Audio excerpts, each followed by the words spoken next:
the true ruler, Birger Jarl, for the king Valdemar.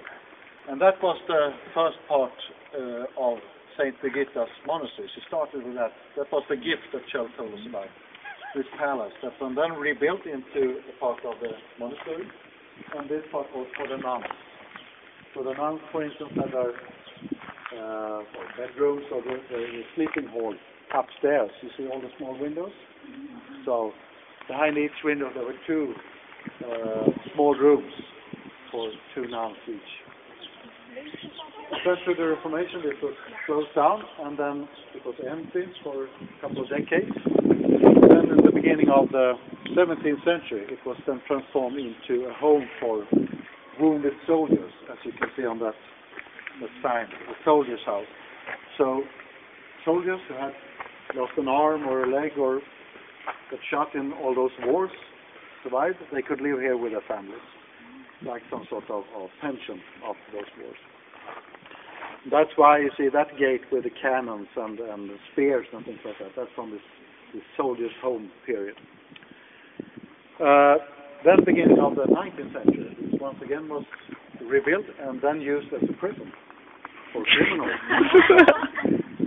And in around 1820, this was then reused again as a hospital for mental sick people. And this was a hospital for mental sick people till 1950. That's only 50 years ago. Those old medieval buildings were used as hospitals until 1950. And now this is a hotel, and well, you can have your breakfast inside this old palace, monastery, prison, soldiers' home, mental hospital, and so on. So, and actually, the King Gustav II, he had an idea beginning of the 17th century that this could be used as a university. Now, that didn't happen, but if it should have been a university, then this should have been the university in this part of Sweden, not in Linköping. You have studied in the old building, probably. So, let's continue.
Just a few words here.